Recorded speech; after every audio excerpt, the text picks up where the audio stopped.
Chapter 1. The Anniversary Toast That Shattered Everything. Can you believe he still thinks they're his kids?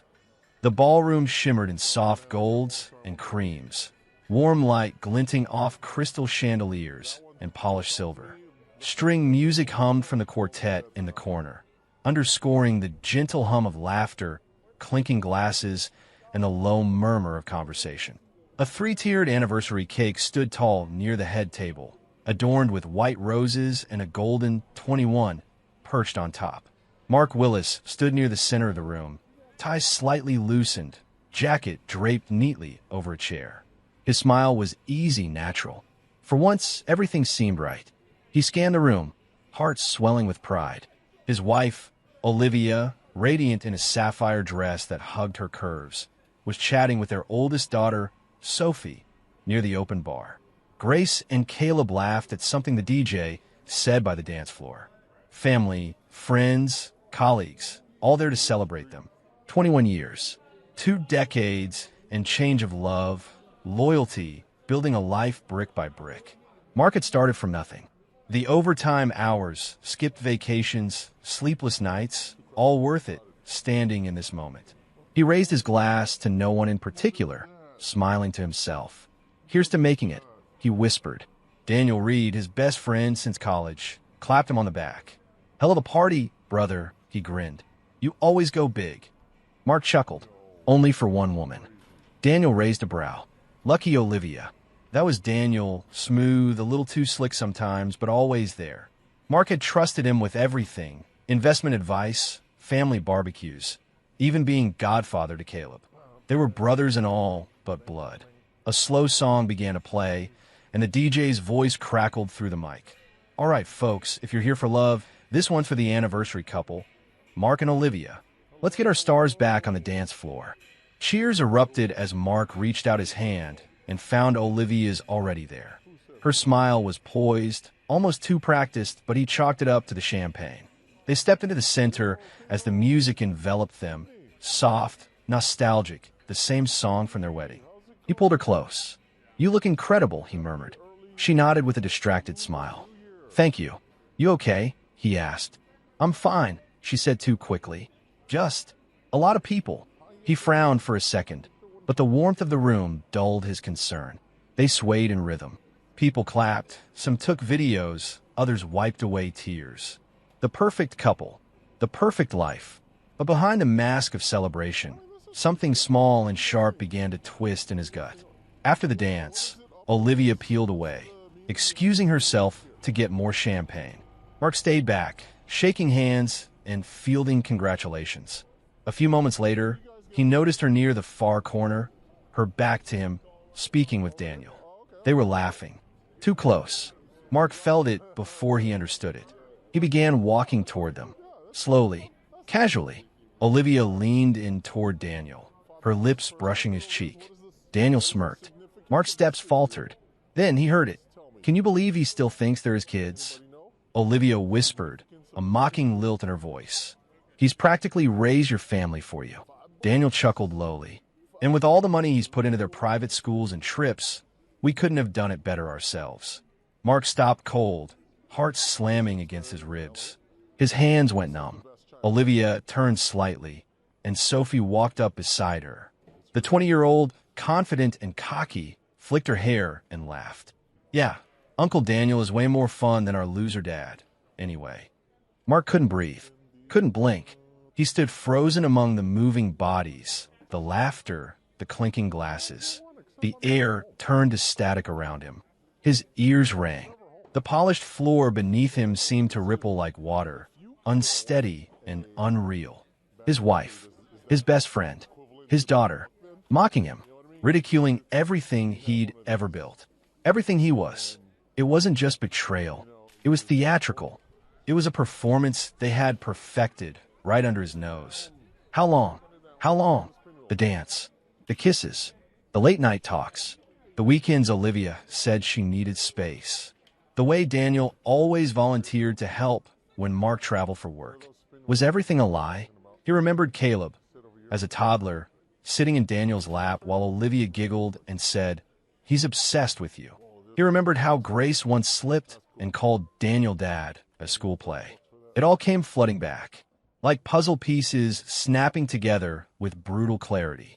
Mark's mouth was dry. He was trembling, but not from weakness. Not anymore. He stepped backward, one slow movement at a time, weaving through the guests. Their faces blurred. Some tried to talk to him, but he didn't hear them. He walked past the cake, past the gifts, past the slideshow looping with family photos, his wedding, first baby, Disney trip, graduation days. Lies. He picked up a glass of champagne from a tray and knocked it back in one gulp. Then another. The burn didn't touch the numbness setting in. He looked at Olivia and Daniel again, still laughing, whispering, the kind of ease and closeness only time could create. Years, maybe decades. He watched his daughter smirk, his stomach twisted, and then something inside him snapped, quietly, cleanly. Mark set the glass down, straightened his shirt, walked to the DJ booth, calm as a man walking to the gallows. He tapped the mic. The music stopped. All eyes turned. Even Olivia's smile froze. Mark's voice, low and controlled, cut through the air. Thank you all for coming. We're done here. A pause. Confusion. Whispers. I'm canceling the rest of the party, he continued. Everyone, please go home. Gasps. Murmurs. Someone laughed nervously, thinking it was a joke. Mark looked at Olivia. Just her. I'll be in touch, he said, flat and final. Then he walked away. Out the ballroom. Out the lie. Out of the life he thought was his. He didn't look back. Chapter 2. Before the fall. The good years, or so he thought. If you'd asked Mark Willis 5 years ago what he was most proud of in his life, he'd have pointed, without hesitation, to the 2-story colonial-style house at the end of Autumn Creek Lane. Not because it was fancy. No, it wasn't that. The paint was chipped in spots. The fence needed replacing, and the kitchen appliances groaned like elderly war veterans. But it had character. It had love. He'd poured his blood, sweat, and credit score into that house. And more than that, it had them. Olivia, Sophie, Grace, Caleb, his family, his reason for waking up early and working late. The only thing that ever really mattered. Mark had always believed that men were meant to carry the weight. Bills, responsibilities, burdens, the invisible things that kept a family standing upright. He'd never questioned it. He took pride in it. When Olivia wanted to be a stay-at-home mom for the kids' early years, he said yes, without hesitation. When Sophie needed braces and ballet lessons in the same year, he picked up a second freelance contract to cover the difference. When Olivia's mother fell sick and she needed to fly out to Oregon every month, he made it work. He made everything work. Mark, you're too good to me, Olivia would whisper after the kids went to bed, curling into his chest. Nah, he'd always say with a grin. You just got lucky. But truthfully, he was the one who felt lucky. She was beautiful in an effortless way, soft brown eyes, warm skin, the kind of laugh that made you feel like you were in on the joke, even if you weren't. And when she looked at him back then, it felt like home. They'd met in college. She was majoring in English Lit, always buried in some Austen novel, and he was a business major who barely scraped by on coffee and spreadsheets. He fell hard fast. By the time he graduated, he had a ring in his pocket and a 10-year plan in his head. They married at 24, bought their first home at 27. By 30, they had Sophie and a Labrador named Max. By 35, they had 3 kids, 2 car payments, and a mortgage that made his chest tighten every time the bank statement hit the mailbox. But he never complained, not once, because family was everything. And Olivia, she was the soul of it. Daniel had been there for most of it, from the bachelor party to the baby showers, to Caleb's 4th birthday party when the clown canceled and Daniel showed up in face paint, half drunk but fully committed to making the kids laugh. They met back in college too, same dorm, same poker nights, same late-night benders. Mark trusted him like a brother. No, more than a brother. Daniel had been his best man, godfather to Grace, the emergency contact when Olivia couldn't reach him. Uncle Daniel, the fun one, the guy who taught Sophie how to drive and smuggled Caleb his first sip of beer. He was a guy who always made Olivia laugh when Mark was too tired. And that, well, that used to make Mark feel grateful. Used to. Mark still remembered the first time something felt off. He couldn't even put a name to it, just a tug in the gut. Olivia had just returned from one of her girls' weekends, a tradition she and a few neighborhood wives kept up religiously. That weekend, she came back tanned, glowing, happy, too happy. Mark had kissed her on the cheek and asked how the trip was. "Oh, same old," she'd said, waving a hand. "We drank, gossiped, bitched about our husbands. You know the drill." He laughed, but it lingered, a strange tension under her smile. Later that night, while folding laundry, she was texting someone. Her face glowed from the screen. Mark peeked. "Daniel Reed, don't forget that thing on Thursday." Same time, he asked casually, "Daniel's texting you late tonight?" She barely looked up. "Yeah, he's helping me with Caleb's science project." "Mark, it's not weird. He's like family. Family. That word." He told himself it was nothing, that he was tired, overthinking, that Daniel was just being helpful. After all, Daniel was great with the kids. Too great sometimes. Sophie always called him Uncle D. When Mark said no to something, like an expensive concert or an overnight trip, Daniel would swoop in like a hero. "Come on, let the girl live a little," he'd joke, ruffling Mark's hair like he was the out-of-touch dad on a sitcom. Everyone would laugh. Mark did too, but it grated. And there was the time he caught Grace scrolling through Instagram, giggling at a meme Daniel sent her. He didn't even know they texted like that. "Uncle Daniel's so funny," she said. "Yeah," Mark said flatly. "He's a riot." Things piled up. Little things. Olivia once came back from a book club, night smelling faintly of cologne that wasn't his. She said it was one of the girls' husbands, that they'd hugged goodbye. He wanted to believe her, and he did, back then. Another time, Daniel showed up at their house when Mark was still at work. He had a six-pack and Olivia was still in a robe. "Just dropped by to help her with the TV," Daniel explained. She said it was glitching. "Glitching?" Mark had asked, eyes narrowing. "Yeah," Olivia had said, adjusting her robe. "You know how these smart remotes are." Mark nodded slowly. He pushed it down, because if he started questioning everything, where would it end? The kids favored Daniel, sure. But Mark figured that's what happened when you were the strict parent. He was the one who said no, who worked late, who missed recitals and soccer games because someone had to keep the lights on. He was the provider, not the entertainer. And Olivia? She still smiled at him, still said, "I love you," still curled into him some nights. It had to mean something, didn't it? He remembered one night, maybe a year before the anniversary, lying in bed beside her. She was scrolling through her phone, back turned to him. He reached out, slid his arm around her waist. She didn't react. "You okay?" he asked softly. She murmured, "Just tired." He kissed her shoulder. "I love you, Olivia." She didn't say it back, just sighed. He didn't push. He stared at the ceiling for a long time that night, listening to the silent stretch between them. And now, looking back, God, he hated how hard he tried to justify that moment. How many hundreds of little red flags he folded into origami excuses. It wasn't until he stood in that ballroom, champagne glass shaking in his hand, listening to her whisper betrayal into another man's ear, that he realized the truth had always been there. He just chose not to see it. Chapter 3. Cracks in the mirror. The silence in the house was no longer peaceful. It used to be comforting, soft, familiar. The kind of quiet that meant everyone was safe, full, asleep, and loved. Now it wrapped itself around Mark Willis like cold gauze, damp and suffocating. He sat at the edge of their king-sized bed, elbows on his knees, hands hanging loose like a man who'd forgotten what to do with them. The room was dim, lit only by the amber hue of the streetlight outside their window. The anniversary party was barely 12 hours behind him, but it felt like another lifetime. His ears still rang from the words. He still thinks they're his kids. The sound looped endlessly in his head, like a broken record spitting venom. But now came the quieter pain, the remembering, the rewinding. Olivia used to wait up for him, even when he worked those ridiculous 14-hour days. Chasing promotions and bonuses, she'd be there. A glass of wine, a tired smile, sometimes a warm plate left in the oven with a note. Eat first, kiss second. Now, most nights she was in bed already, curled up on her side like a comma in silk pajamas, her back always to him. He used to think she was tired.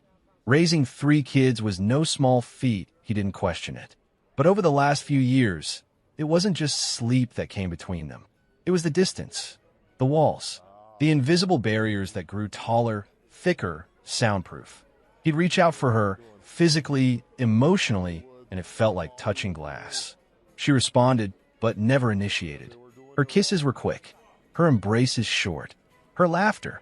More and more, it was reserved for texts and phone calls when she thought he wasn't listening. And when she did speak, it was different. Clipped, dismissive, as if his presence annoyed her. "You working late again tonight?" she once asked, barely looking up from her laptop. "Yeah," he had replied, tugging on his tie. "There's a quarterly review I'm leading. Big one. Sure." She sipped her coffee. Mark blinked. "What's that supposed to mean?" She shrugged, eyes still fixed on the screen. "Nothing. Just seems like you're married to that office. More than me these days." The irony now, that she said it with another man's name, saved under Monica in her phone. Back then, he felt guilty, defensive. Maybe I'm working too much. Maybe I did miss that date night. Maybe she's lonely. He tried harder, came home earlier when he could, took her on a surprise weekend trip to Napa, bought her a necklace she never wore. It never changed anything. One evening, he returned early with takeout from her favorite Thai place. The kids were at sleepovers. He imagined the look of surprise on her face. A little wine, a little music. Maybe they'd finally connect like old times. Instead, he walked in to find her curled on the couch, laughing at something on her phone. She didn't hear him at first. "Hey," he said softly. She jumped, quickly locking the screen. "Oh, hey, you're early. I thought we could eat together," he said, lifting the bags. She smiled, but it was a tight, polite smile. The kind you give a coworker, not your husband. "Sure," she said. "I'm just going to finish this message real quick." She never finished it. Dinner was cold by the time they started eating. They spoke about Bill's and Caleb's math grades. That was it. No eye contact. No warmth. Just roommates sharing food. He once brought up counseling. Just floated the idea over breakfast. "I think maybe we've hit a weird patch," he said carefully. "Maybe talking to someone." Her spoon clattered in her bowl. "So now I'm the problem?" "No, I didn't say that. You're the one who's never home. You want therapy? Try being here first." She stood up and walked away, and Mark sat there staring into soggy cereal. After that, he never brought it up again. He remembered nights lying awake, staring at the ceiling, wondering what was happening. He remembered thinking, maybe I've changed. Maybe I've become boring. He wasn't as lean as he used to be. His jokes weren't as quick. His idea of a fun night was ordering in and falling asleep watching Discovery Channel. Daniel, on the other hand, always had a story, always had energy. He'd show up with a bottle of wine and a smirk, making Olivia laugh so hard she'd cry. Mark had even once joked, "I should hire you to be the house entertainer." Daniel had grinned. "What can I say? Some of us still got it." Mark laughed too back then. But now, that memory made his stomach turn. Was he really so blind? Or just desperate to believe that the cracks weren't really cracks? He rose from the bed and walked to the mirror across the room, stared at himself. Same face, a little older, tired eyes, graying hair at the temples. His jaw still strong, still intact, but inside, he felt shattered. He pressed his hand to the cool glass. "Was it me?" he whispered. He didn't recognize his own voice. Was it something he said? Something he didn't say? Did he stop complimenting her? Stop touching her the way she wanted? Did he spend too much time behind screens and spreadsheets and not enough looking her in the eyes? He tried to list the moments where things had gone wrong, but they weren't moments. They were slow fades, like erosion, like something slipping through fingers he didn't know were open. Even now, even after hearing her betray him with a smile and a kiss on another man's cheek, his heart fought to make sense of it, to blame himself. Because if he was the problem, at least there was a reason. But deep down, something colder began to bloom. He didn't deserve this. He loved her. He broke himself to provide this life. And she had spit on it, not just in secret, but with contempt, with mockery. That part hurt more than anything.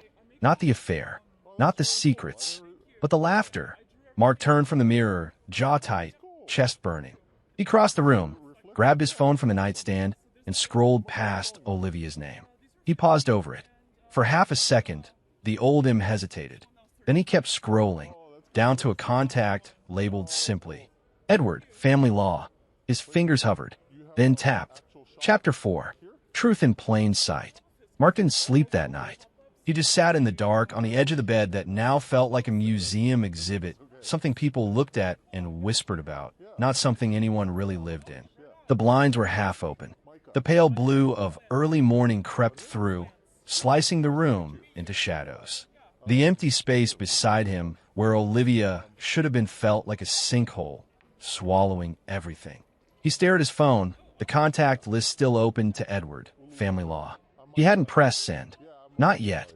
Not because he wasn't sure, but because some small, desperate, dying part of him needed answers first. Needed truth. Hard, undeniable, blood-on-the-floor truth. Not whispers. Not suspicions. He needed the why, the how long, and maybe even the how dare you. He moved like a ghost through the house, barefoot, silent. The living room still bore the remnants of the party, deflated balloons, an abandoned gift bag, a half-full wine glass on the mantel. Like the past 21 years had thrown up in one room. He sat at his desk, opened his laptop, and began the descent. First, email. He logged into the family account Olivia rarely used, an old Gmail they once set up together. She had moved everything to her private Outlook years ago, but Mark had always retained access to this one. Forgotten, dusty, full of expired coupons and spam. Except, not all of it. He dug deeper, found archived flight confirmations to Las Vegas, Napa, Austin, all marked girls' weekend in her calendar. But none of the usual friends were CC'd. Then came a receipt, a restaurant reservation in Chicago, table for two, anniversary special package. The date? March 19th, their anniversary. But he had been out of town that day, closing a deal in Atlanta. The name on the bill? Daniel Reed. Mark blinked hard. His heart thumped like a war drum. He moved on to the phone records next. Their family plan still included Olivia's number. He pulled up the call logs. Daniel's number showed up every single day. Morning, afternoon, midnight, hundreds of messages, sometimes 30 or 40 in a single day. Then the photos. Olivia had a habit of syncing her phone with the cloud. Years ago, she asked Mark to do it just in case I lose anything. And she'd never disable the backup. He dug into the archive, scrolling past photos of birthdays, school events, selfies. Then there it was. A blurry image at first, taken in a hotel mirror. Daniel behind her, shirtless, kissing her shoulder. Mark's stomach twisted violently. Another photo, her in a sundress, legs draped over Daniel's lap at what looked like a lakeside cabin. She captioned it, "My real happy place." Red heart, another, dozens. Holidays, weekends, even photos from their home. Daniel on the porch with a beer, while Olivia leaned into him, her hand resting on his chest. All time-stamped, all taken while Mark had been at work, or traveling, or otherwise out earning the money that paid for the roof they were screwing under. He could feel the rage rise now, hot, primal, uncontrollable. His vision narrowed, tunneling into the glowing screen. How long? How far back does this go? He remembered the photos on the wall in the hallway. Olivia holding baby Sophie. Mark smiling like a fool. Daniel standing just behind them. Always there, always in the background. He clicked into Grace's birth certificate. Then Caleb's. No listed father's DNA. Just names. A thought, one so foul he nearly choked on it, slithered into his head. He dug into old medical files. Insurance records. Hospital visits. Blood type charts. Sophie. Mark. Oh, Olivia. Hey. He sat back, blinking. No, that couldn't be right. He double-checked. Science didn't lie. He checked Grace's records. Same issue. Only Caleb's matched. Mark was hyperventilating now, gripping the desk like it might collapse under him. His vision blurred at the edges. He wasn't just betrayed. He'd been played. 15 years. At least. That was what the oldest file with Daniel's name on it said. A shared hotel booking in 2010. But the signs had been there even before. 15 years. He spiraled. Images, voices, memories, every smile, every I love you, every Father's Day card drawn by kids who may not be his, spun through his mind like shrapnel. The girls calling Daniel Uncle D. The way Olivia once joked, "If I ever ran off, You know who I go to? He had laughed. He laughed at that. Now he felt sick. He closed the laptop. The house was still dark, still cold. He stood in front of the fireplace mantel, staring at a framed photo of the whole family at Disney World. It was supposed to be the happiest trip of their lives. Mark had saved for 2 years. Olivia wore Mickey ears. The kids beamed. And there was Daniel in the background of one of the shots. Sunglasses, arm casually around Olivia's waist. Mark grabbed the frame and hurled it across the room. Glass shattered against the wall. The sound was sharp. Final. He collapsed onto the couch, trembling. His thoughts were no longer rational. They were boiling, fractured, broken. Had they laughed about him? Mocked his love behind closed doors? Called him names? Loser dad, as Sophie said. He clenched his fists. He wasn't just humiliated. He was destroyed. And they had done it with full awareness. Every holiday, he spent away to afford their lives. Every hour of overtime. Every time he chose his family over himself. It had been for them, and they'd spit on it. At some point, dawn broke. Pale light spilled over the carpet, highlighting the chaos around him. Mark moved like he was walking underwater. He returned to his desk, sat down again, picked up the phone. He opened his call log, found Edward's name, pressed it, held it to his ear. The dial tone rang once, twice. A voice answered. Edward Russell, Family Law. Chapter 5. Burn all down. By the time Mark ended the call with Edward Russell, his voice was a hollow version of itself, steady, cold, dangerous. The numbness from the night before had calcified into something sharper. Not pain, not confusion, something worse. Purpose. He didn't cry. Not anymore. That stage was over. Now it was time to destroy the version of himself that had allowed this lie to survive for 15 years. And if Olivia wanted to build a new life with Daniel, then she could do it with ashes. Mark started with the bank accounts. The house was still quiet. Olivia had taken the girls out of town for a long weekend with her sister. Caleb was at a school friend's for a sleepover. It was just him and the lies left behind. He sat at the kitchen counter, laptop open, coffee untouched.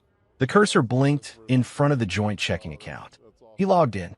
$48,923.21. Without hesitation, he moved every cent to his private account. Then the joint savings. $72,350.85. He transferred it, locked the account. The trust account for the kids' college? Technically under his name alone. He liquidated it all. He planned for years to help them graduate debt-free. But now, 2 of them weren't even his.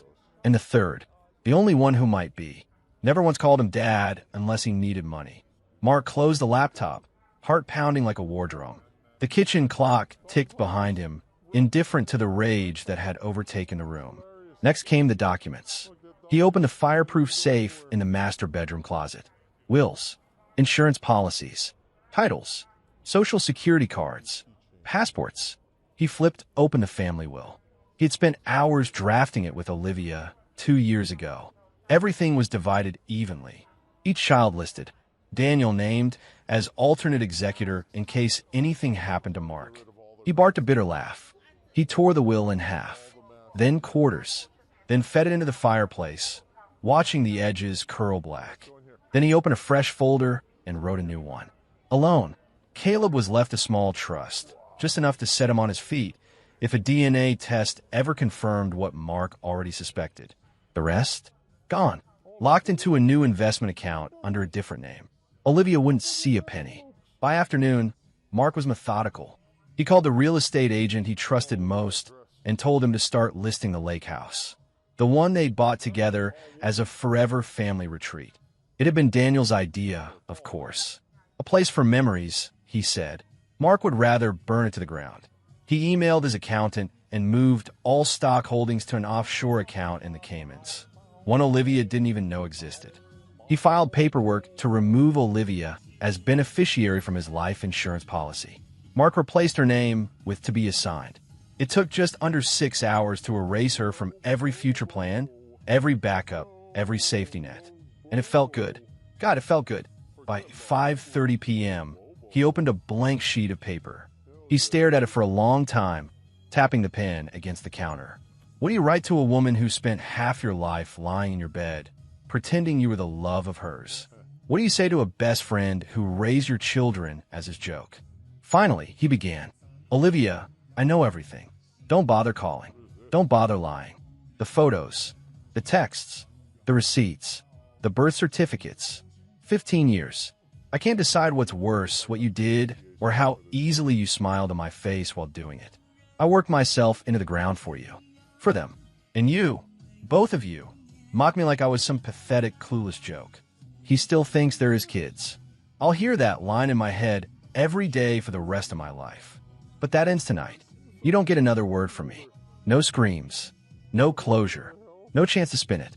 I've taken the money, the assets, the accounts. Everything I built, you're out of it. The kids have been removed from the will. Daniel won't see a dollar. If you want a life together, you can build it from scratch, just like I did. Except you won't have me funding it this time. Goodbye, Olivia. You never deserved the man you destroyed. Mark, he folded it, slid it into an envelope, and placed it on the dresser under her favorite necklace, the one he bought for their 10th anniversary. The diamonds looked dull now, hollow, like her eyes. Nightfall crept in. Mark packed lightly, just the essentials. A duffel bag, his laptop, a lockbox with documents, a burner phone. He stood in the doorway of his own bedroom for a long time. The room where he once made love to the woman he'd given everything to. The room where she'd probably whispered another man's name while he slept beside her. He stared at the mirror again. His reflection looked older now. Harder. Not a victim anymore. A man reborn. Mark flicked off the light, walked down the stairs. He paused at the family photo by the front door. The one with Olivia in white, the kids all young, everyone smiling. He didn't bother smashing it. He just took it off the wall, walked it to the trash, and dropped it in without a word. The engine of his SUV rumbled to life. He pulled out of the driveway, slow and deliberate. No rush, no drama, just silence. He didn't look back. No calls, no texts, no tearful goodbyes. He was gone before they even knew he was leaving. Chapter 6. Ashes and Echoes. The Aftermath. The house that once echoed with laughter now creaked with silence. Olivia sat at the edge of the living room couch, wrinkled pajamas, a chipped coffee mug in her hand, and makeup from the night before smudged under tired eyes. A morning show murmured in the background, but she wasn't listening. She hadn't listened to much lately. 3 years. 3 years since Mark disappeared like smoke. No calls, no letters, no closure. Just that single brutal note and a financial bloodletting that gutted everything she once took for granted. She had cried at first, then raged, then played the victim. I was lost. He was never around. Daniel understood me, but the world didn't buy it. Her parents were mortified. Her sister called her a damn disgrace. Friends stopped inviting her out. And the kids? They had turned into shadows of themselves. Sophie dropped out of college after a breakdown. Grace became bitter, moving out at 18 and cutting contact. Caleb rarely spoke, except when he muttered, "I miss Dad," under his breath and made her cry. She once blamed Mark for abandoning them. Now, she was starting to understand that maybe, just maybe, she deserved it. And Daniel? Daniel Reed, once the ever-charming best friend, was now jobless, drunk half the time, and almost unrecognizable from the man who used to smirk beside her at dinner parties. They tried to make it work. At first, they moved in together, shared groceries, made shallow attempts at romance. But without Mark's money, the cracks turned into canyons. Daniel had always been the fun one, the uncle. He had never carried the weight. Now that he had to, he crumbled. They fought constantly about bills, about the kids, about what they lost. "You ruined your family," he hissed once, slamming a cabinet. "Don't look at me like I'm the villain. You were married, not me." She'd slapped him. He never came back after that. The irony didn't escape her. She lost her husband, her family, her dignity, all for a man who ran when things got hard.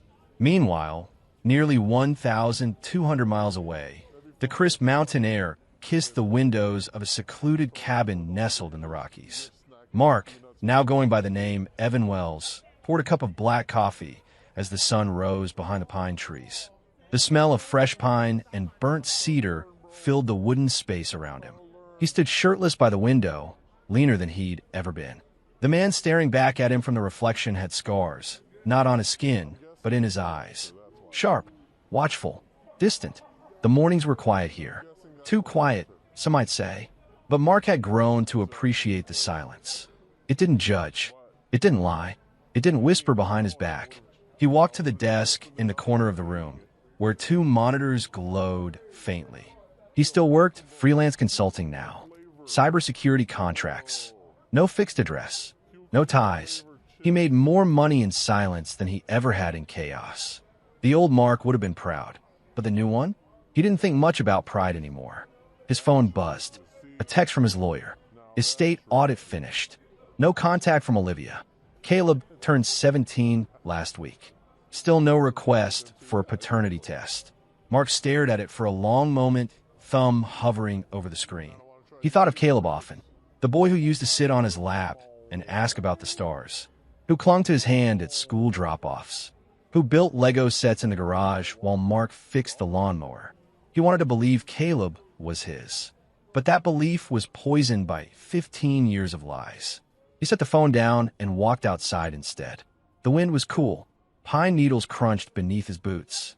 Birds chirped in the distance. He breathed it in slowly.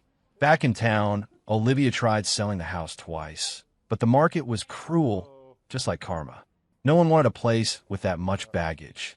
It sat on Zillow like a rotting memory, taunting her with every unscheduled showing and every deal that fell through.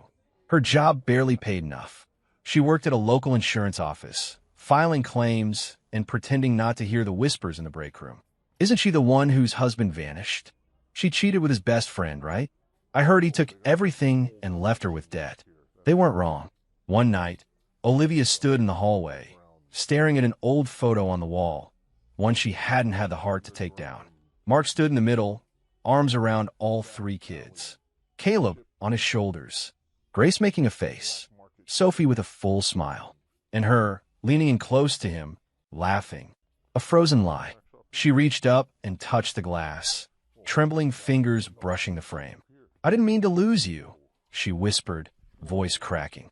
But the photo said nothing. At the cabin, Mark sat by the fire, a notebook in his lap. He didn't write often, but some nights. He needed to bleed without bleeding.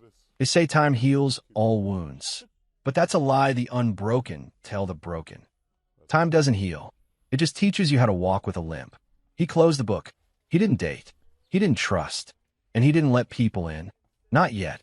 Maybe not ever. But he was alive. Stronger. Sharper. Free. And freedom, he learned, was worth every ounce of pain it took to earn it. He didn't miss Olivia. Not the real one. The one behind the smiles, the lies, the betrayal. But he missed the idea of her. The version he thought he married. The partner he built his life around. The woman who only ever existed in his head. And that version? That ghost? He had finally laid her to rest. Chapter 7. A letter from the past. It came on a Tuesday, ordinary as any other. Mark had just come back from a trail hike, his boots muddy, a sheen of sweat clinging to his back as he stepped into the cabin and dropped the keys onto the old pine counter. The scent of rain still lingered in the air outside, the forest behind him humming with the low crackle of thunder. He wasn't expecting mail. No one ever sent him anything. But there it was, a plain white envelope tucked between the latest internet bill and a catalog he never ordered. No return address. No stamp, hand-delivered, maybe. He froze as he saw the handwriting on the front. His name. His real name.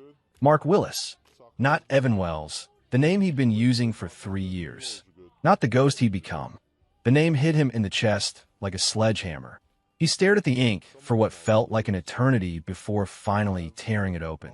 Inside was a single page, thick paper, written in a familiar script, slanted, confident, imperfect. Dad, I don't know if this will reach you. I don't even know if you'll read it. But I had to try. I know I don't deserve your time. I know I was cruel. I know I said things I didn't understand. But I was 17. I was stupid, and I believed what Mom told me because I didn't know better. I didn't want to believe you would just disappear unless you were the one in the wrong. I've since learned the truth. All of it. I know what you did. I know what Uncle Daniel did. I know what we did, how we laughed behind your back, how we took you for granted, how he made you feel like a stranger in your own home. I think about that every day. I moved out a year ago. Haven't spoken to Mom in months. She still tries to make herself the victim. Still blames you for everything. But I don't buy it anymore. I see her now. Clearly. For the first time. I'm writing you because I miss you. Because I'm sorry. Because I'm not that selfish teenager anymore. And because I need to know, was any of it real to you? Was I, ever enough? If you never write back, I'll understand. But if you're reading this, please know I love you. Grace. Mark read the letter once. Then again. Then a third time. Each word cutting deeper than the last. He folded it slowly and set it on the table like it was made of glass. And then he just sat there for over an hour. The sun dipped below the trees outside, but he didn't move. The cabin dimmed into gold and then gray. His coffee sat untouched beside him. His hands, calloused and steady, now trembled faintly. His mind was loud. Too loud. I miss you. Were we ever enough? Please know I love you. The words spiraled around in his head like a storm he couldn't step out of. He stood up suddenly, paced the cabin. One lap, then another. Then he grabbed the firewood axe from the wall and stormed outside. He needed to move, to sweat, to do something. He set a log onto the stump and swung. Hard. Again. Chop. Crack. Would split like ribs. Each swing a word he couldn't say. A memory he didn't want. A moment he couldn't take back. He remembered Grace as a little girl, curled beside him on the couch watching old Disney movies. He remembered her squealing when he taught her to ride a bike. The way she used to draw best dad ever signs for Father's Day. The late-night talks when she cried over her first heartbreak, and only he could comfort her. And then her voice from that night. That night. Yeah, Uncle Daniel is way more fun than our loser dad anyway. The log cracked again, splinters flying into the dirt. He fell to his knees. The axe clattered beside him. And for the first time in years, he let himself cry. Not rage, not grief, just pure, hollow heartbreak. He hadn't cried when he found the messages, or when he confirmed the timeline of betrayal. Not even when the paternity results came in. But now a simple letter from his daughter broke him in half. Because he wanted to believe her, needed to believe her. But how do you trust again, after your heart's been gutted? Later that night, he sat at the table with the letter again, a glass of scotch in hand.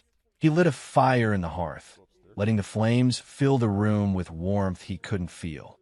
He stared at the paper like it held the answer to everything. Should he write back? Call? Ignore it? He picked up a pen, then set it down, then picked it up again. What would he even say? I missed you too. You broke me. I'm proud of you. I don't know if I can ever forgive you. None of it felt right. None of it felt enough. He poured another drink. The night stretched on, long and quiet. The kind of quiet that presses against your chest. The kind that makes you feel like you're the only person left in the world. He looked out the window at the vast expanse of trees and darkness. He had built this life to escape the pain. But pain, it seemed, had a forwarding address. He folded the letter again, carefully, reverently, slid it back into the envelope. He didn't burn it, didn't throw it away. He set on the mantel above the fireplace, just under a small framed photo, a rare one he didn't destroy when he vanished. It was from when Grace was 10, her arms around his neck, both of them smiling. No lies, no Daniel, just that moment. He stared at the picture for a long time. A storm brewed behind his eyes again, but he didn't cry this time. The fire crackled, casting flickering shadows on the walls. Mark leaned back in the chair, hands resting on the armrest, jaw tight. He hadn't made a decision, but for the first time in 3 years, he wanted to, even if he didn't know how. Chapter 8. The Confrontation. The air was thick with silence. Mark sat alone at the back of the quiet Italian bistro he had reserved under a fake name, Jason Wells. He had arrived early. He always did. It was something Olivia used to mock him for. You always act like the world's about to collapse if we're late, she once said. Now, after everything, he realized, maybe the world had. He didn't touch the wine in front of him. He wasn't here to drink. He was here to finally say it, all of it. Across the candlelit table, 3 empty chairs waited like ghosts. His children, the only people he had ever truly lived for. Then the door opened. They entered together. Sophie walked in first, as poised and put together as ever. Designer coat, carefully styled hair, a defensive look already etched into her face. Caleb followed, taller than he'd remembered, but thinner, his hoodie too large for his frame. And Grace looked exactly how she sounded in the letter. Tired, nervous, brave. They stopped a few feet from the table, unsure. Mark stood. You're here. Thank you. Let's just get this over with, Sophie said flatly, sliding into the seat across from him. Grace took the chair beside her, eyes scanning his face like she wasn't sure if she was allowed to smile. Caleb sat down last, shoulders hunched, gaze fixed on the table. Mark studied them for a long, quiet moment. His heart didn't race. No tears burned at the corners of his eyes. Just a strange, hollow calm. Saturday, I asked you here tonight, he began, because there are things you need to know, truths no one else will tell you. Sophie crossed her arms. You couldn't have sent an email? No, he replied coolly, because I wanted to see your eyes when I told you. I wanted to know if even a fraction of what I say lands somewhere deeper than your skin. Grace winced at his tone. Caleb stayed silent. Mark took a deep breath. I was married to your mother for over 20 years. I built a life around her. Around you. I worked late. Took on debts. Missed birthdays, vacations, because I believed that I was doing it for the people I loved. That would matter. No one said anything. I trusted Daniel. I trusted him like a brother. He was there when you were born, Sophie. He babysat all of you. He sat at my table, drank my beer, played the hero in your eyes while I became the background noise. His voice never rose, but it carried weight now, dense and bitter. While I broke my back for you all, your mother and Daniel, slept in my bed, mocked me, lied. They were together for 15 years. 15. Grace gasped softly. Caleb's eyes lifted, searching his face. Sophie scoffed. You don't know that. I have phone records, photos, DNA tests, Mark said flatly. I know everything, including the fact that only one of you is biologically mine. The table turned to ice. Grace's face crumpled into shock. Sophie sat straighter, her voice sharp. You came here just to hurt us? No, he said simply. I came here because you deserve to know the truth. I don't expect forgiveness. I'm not here to get even. I'm here to give you what your mother never would. Grace's lips quivered. I didn't know. I swear to God, Dad, I didn't know. Mark turned to her. I believe you, Grace. Your letter. It meant something. It still does. She wiped her eyes with the back of her hand. Sophie wasn't moved. And what? Now you want to be our dad again? After 3 years of silence. No, he said. I'm not coming back. That silenced them all. I built a new life. Quiet. Far away. And honestly, peaceful. But before I disappeared for good, you deserve to hear this from me. He leaned forward slightly. I loved you. Every one of you. I was there, every recital, every scraped knee, every birthday cake. I poured everything I had into you. Even when you laughed behind my back. Even when you called another man cooler, funnier, better. I still loved you. His voice cracked for the first time, just slightly. Not because of biology, but because you were mine. And I was proud of that. Until the world flipped upside down. Caleb finally spoke. Am I the one? He asked, his voice barely audible. Mark's expression softened, but he didn't answer directly. You are my son. That's what matters. Don't let blood take that from you. Caleb's eyes welled up. He nodded, blinking fast. Sophie looked away, jaw clenched. So that's it? You just burn the bridge and vanish. Mark stood slowly. I'm not asking for you to understand, but I'm also not going to lie to you. He reached into his coat and pulled out 3 envelopes. Handwritten names on each. He placed them on the table. These are letters. Personal. For each of you. Read them when you're ready. Grace reached for hers first. Cradled it like it might disappear. I'm sorry, she whispered. I was a stupid kid. I know, Mark said gently. And I never stopped loving you. Sophie didn't touch hers. Mark turned toward the exit. He hesitated at the doorway, his hand resting on the frame. He didn't look back, didn't break. But his voice rang out one last time, cold and calm. I'm not coming back, but you needed to hear the truth. Chapter 9. The Reckoning. The email came on a gray Tuesday morning. Mark had just finished his morning run through the pine-scented trails near his cabin when his phone buzzed. It was a short, automated notice from a legal database he subscribed to under his new identity. Daniel Reed, sentenced to 5 years. Wire fraud embezzlement, identity theft. Mark didn't smile. He didn't gloat. He simply stared at the headline for a full minute before powering the phone off and setting it face down on the wooden counter beside his coffee. He should have felt something, triumph, closure. But all he felt was tired. 3 days later, a text from Grace broke another piece of news. Mom's working at a strip mall boutique. She lost everything. I think. She's living in someone's garage. Mark didn't reply, but something in him shifted. A quiet, stubborn part that had gone silent over the years stirred again. It wasn't vengeance he sought. It was the truth, unfiltered, eye to eye. The store was tucked between a vape shop and a discount nail salon, its window display cluttered with dusty mannequins in last season's clothes. A worn-out clearance, 70% off. Sign fluttered in the breeze. Mark stepped inside. A bell jingled. The lighting was harsh, fluorescent. The air smelled like cheap plastic hangers and desperation. And there she was, Olivia.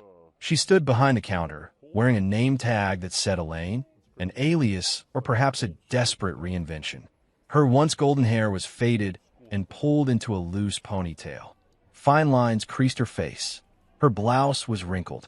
Her eyes, those same eyes he used to dream of, looked sunken, exhausted. She looked up from folding a pair of jeans and froze. Her mouth opened slightly. Mark, he didn't answer right away.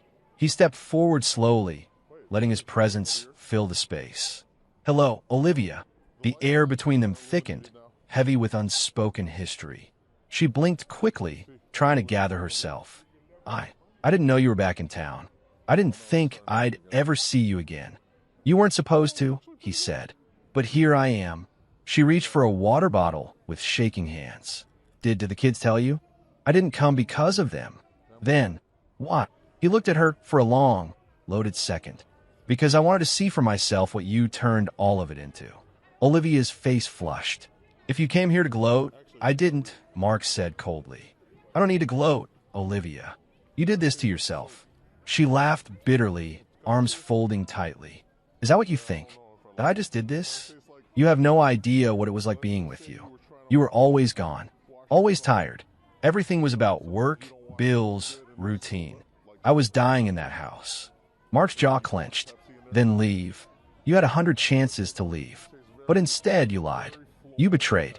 You watched me build everything you live in, every goddamn thing, and tore it down behind my back. I didn't mean to fall in love with him. She snapped. He stepped closer. Don't insult us both. You weren't in love. You were comfortable. You had 2 men devoting themselves to you while you lived like a queen. One doing the dirty work, the other stroking your ego. Tears welled in her eyes. You think I didn't suffer? Daniel turned out to be a parasite. He's in jail, Mark. He stole from me too. I'm working minimum wage just to survive. And yet somehow, he said quietly, I'm supposed to care. Her face twisted. You don't understand. You don't want to. Everything got so twisted. The girls, don't bring them into this, Mark said sharply. I already told them the truth. Olivia staggered back a step. You told them every detail. Why, she cried. Why would you ruin them like that? They deserve to know who their mother is, he said, voice like stone. I didn't ruin them. You did. She turned away, wiping her face with trembling hands. I never wanted it to end like this. He stared at her back for a long time. You know, he said slowly, there were nights I used to look at you sleeping beside me and think, God, I'm lucky. She chose me. She still chooses me. Her shoulders shook. I thought I was the boring husband, the safe bet. I thought if I worked harder, did more, stayed patient someday, you'd light up when I walked in a room again. She turned around, tears streaking her cheeks. Mark, I did love you. He looked her dead in the eyes. No, you didn't. She flinched. If you had, you would have respected me. You would have told the truth. You would have ended it clean. But instead, you broke a man who built your entire world.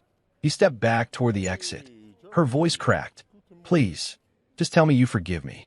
He turned halfway, pausing. All you ever had to do, he said, low and final, was be honest. Then he walked away, for good.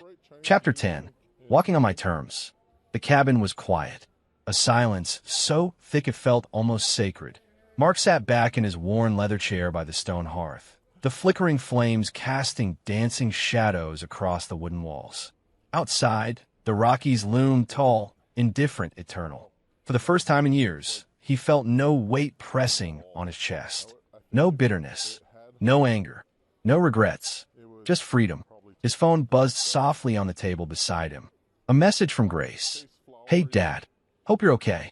Miss you." Mark smiled faintly, thumb hovering over the screen before typing back. "I'm okay. You?" "Getting there. Slowly." He didn't need more than that. Grace's occasional texts were like small lifelines, fragile, tentative, but real. The slow healing between them was fragile, but it was happening. Another buzz. This time Caleb. "Had a good day at school. Finished my science project. Wish you could have seen it." Mark's heart clenched. "I'd love to see it next time I visit." No reply yet, but Mark didn't mind.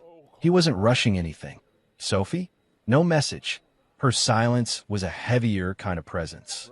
Mark had learned to accept that some wounds take longer to heal. Or maybe never healed at all. He didn't wait for her approval anymore. He didn't need it. He glanced around the cabin, eyes resting on the few remaining mementos of the life he'd left behind. A faded baseball cap Grace had once given him. A cracked photo frame holding a picture of Sophie blowing out birthday candles. And then, tucked away on the mantel, a framed photograph of the entire family from happier days. They were smiling. Fake smiles, maybe, but smiles nonetheless. Mark reached up slowly and took the photo down. He cradled it in his hands, feeling the glass cold against his skin. Memories rushed back. The laughter, the lies, the whispered betrayals, the broken promises, and the moment it all shattered. He stood and moved toward the fireplace, the photograph held carefully like something fragile and precious. Outside, the wind howled softly through the pines, as if echoing his decision.